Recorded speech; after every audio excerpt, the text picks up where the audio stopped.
그 후에 여호와께서 여호수아에게 말씀하셨습니다. 두려워하지 마라, 포기하지 마라.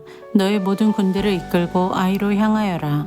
내가 그의 백성과 그의 성과 그의 땅을 너에게 줄 것이니 너는 여리고와 그 왕에게 한 것 같이 아이와 그 왕에게도 하여라. 하지만 이번만은 그 성 안의 모든 좋은 것을 가져도 좋다. 자, 이제 너희 군인들 중 몇 사람에게 성 뒤로 가서 몰래 숨어 있으라고 말하여라. 그리하여 여호수아는 모든 군대를 이끌고 아이로 향했습니다. 여호수아는 군인 3만 명을 뽑아 밤중에 그들을 내보냈습니다. 여호수아는 그 군인들에게 명령을 내렸습니다. 여러분은 성 뒤쪽에 숨어 있으시오. 성에서 멀리 떨어져 있지 말고 성을 주의 깊게 살펴보면서 언제라도 싸울 준비를 하고 있으시오. 나와 나를 따르는 군대는 성을 향해 진군할 것이고 성 안의 사람들은 우리와 싸우기 위해 밖으로 나올 것이오. 그때 우리는 전에 했던 것처럼 등을 돌려 후퇴할 것이고 그들은 성을 떠나 우리를 쫓아올 것이오. 그들은 우리가 전처럼 도망치는 것으로 생각할 것이오. 우리가 후퇴할 때 여러분은 숨어있던 곳에서 나와 성을 차지하시오. 하나님 여호와께서 여러분에게 그 성을 주실 것이오. 아이 성을 점령한 후에는 그 성을 불태우시오. 여호와께서 말씀하신 대로 하시오. 보시오, 내가 분명히 여러분에게 명령을 내렸소. 그 말을 한 후 여호수아는 그들을 보냈습니다.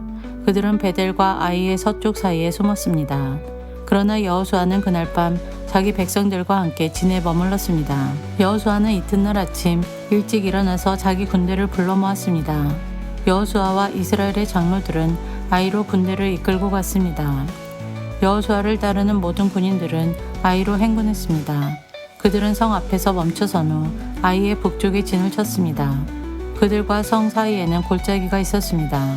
여호수아는 5,000명 가량의 군인을 뽑아 베델과 아이 사이로 보내어 그곳에 숨어 있게 했습니다. 이처럼 이스라엘 백성은 각기 자기 자리를 잡고 있었습니다. 주력 부대는 성 북쪽에 있었습니다. 다른 사람들은 서쪽에 숨어 있었습니다. 그날 밤 여호수아는 골짜기 아래로 내려갔습니다. 아이의 왕이 이스라엘 군대를 보았습니다. 그래서 왕과 그의 백성은 이튿날 아침 일찍 일어나 싸우기 위해 서둘러 움직였습니다. 그들은 성 동쪽에 있는 어떤 곳으로 나갔습니다. 왕은 이스라엘 군인들이 성 뒤쪽에 숨어서 기다리고 있다는 것을 몰랐습니다. 여호수아와 이스라엘의 모든 군인들은 아이의 군대에 쫓겨 후퇴하는 척하며 광야 길로 도망쳤습니다. 아이의 군인들은 성을 떠나 여호수아의 군대를 뒤쫓아 갔습니다. 아이와 베델의 사람들은 한 명도 남지 않고 모두 이스라엘의 군대를 쫓았습니다. 그들은 성문을 열어둔 채 이스라엘 군대를 따라갔습니다. 그때 여호와께서 여호수아에게 말씀하셨습니다. 내 창을 아이 쪽으로 치켜들어라. 내가 그 성을 너에게 주겠다. 그래서 여호수아는 자기 창을 아이 성을 향하여 치켜들었습니다. 이스라엘 사람들은 여호수아가 창을 치켜드는 것을 보고 숨어있던 곳에서 나와 급히 성으로 달려갔습니다. 그들은 성으로 들어가 성을 점령하고 재빨리 성에 불을 질렀습니다. 아이 사람들이 뒤를 돌아보니 성에서 연기가 하늘로 치솟고 있었습니다. 아이 사람들은 이쪽으로도 저쪽으로도 도망칠 수 없게 되었습니다. 그때 광야로 도망치던 이스라엘 사람들이 뒤쫓던 아이 사람들을 향해 방향을 돌렸습니다. 여호수아와 그의 모든 사람들은 숨어있던 군대가 성을 점령한 것과 성에서 연기가 올라오고 있는 것을 보았습니다. 그들은 되돌아와서 아이 사람들을 공격했습니다. 숨어있던 사람들도 성에서 나와 같이 싸웠습니다. 아이 사람들은 이스라엘 군대에 포위되고 말았습니다. 이스라엘 사람들은 아이 사람이 한 명도 남지 않을 때까지 쳐 죽였습니다. 적군 중에 살아남은 사람은 아무도 없었고 다만 아이의 왕만이 살아남았습니다. 여호수아의 군대는 아이 왕을 여호수아에게 데리고 왔습니다. 이스라엘 군대는 광야 벌판에서 그들을 추격하던 아이 사람들을 다 죽였습니다. 그들 모두를 칼로 죽이고 다시 아이로 되돌아와 그곳에 있는 사람들을 전부 칼로 죽였습니다. 그날 아이의 모든 백성들이 다 죽었는데 남자와 여자를 합해 12,000명의 사람이 죽었습니다. 여호수아는 창을 치켜들고 있던 손을 내리지 않았습니다. 여호수아는 아이의 모든 백성들을 다 죽일 때까지 창을 치켜들고 있었습니다. 이스라엘 백성은 동물들은 죽이지 않고 자기들이 가졌습니다. 또 아이 사람들이 가지고 있었던 물건들도 가졌습니다. 그들은 여호와께서 여호수아에게 명령하신 대로 하였습니다. 그리고 나서 여호수아는 아이성을 불태웠습니다. 아이성은 쓰레기 더미가 되어버렸습니다. 오늘날까지도 아이성은 그런 모습으로 남아 있습니다. 여호수아는 아이성의 왕을 저녁까지 나무에 매달아 놓았습니다. 해가 질 무렵 여호수아는 왕의 시체를 나무에서 끌어내려 성문 아래로 던지라고 말했습니다. 사람들은 그것을 성문 아래로 던진 후 돌로 시체를 덮었습니다.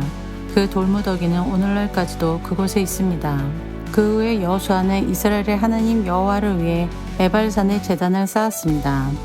그것은 여호와의 종인 모세가 명령한 대로 했습니다. 여호수아는 모세의 율법책에 설명되어 있는 것과 같이 제단을 쌓았습니다. 그 제단은 쇠 연장으로 다듬지 않은 자연석으로 만들어졌는데 이스라엘 사람들은 그 제단 위에서 여호와께 태워드리는 제사인 번제와 화목제를 드렸습니다. 그곳에서 여호수아는 이스라엘의 모든 백성들이 보는 앞에서 모세가 썼던 율법을 돌에 새겼습니다. 장로와 지도자와 재판관과 모든 이스라엘 사람들이 언약궤를 가운데 두고 섰습니다. 그들은 그 언약궤를 맨 레위 사람 제사장들 앞에 섰으며 이스라엘 사람들과 이방 사람들도 모두 그곳에 섰습니다. 백성 중 절반은 에발산 앞에 섰고 나머지 절반은 그리심 산 앞에 섰습니다. 그들은 전에 모세가 백성을 위해 복을 빌 때 그렇게 하라고 명령했던 대로 했습니다. 그 뒤에 여호수아는 율법책에 적혀 있는 대로 복과 저주의 말씀을 모두 읽었습니다. 이스라엘 사람들이 다 모였습니다. 여자들과 어린이들과 이스라엘 사람들과 함께 사는 이방 사람들도 그곳에 모였습니다. 여호수아는 모세가 준 명령을 빠짐없이 읽었습니다.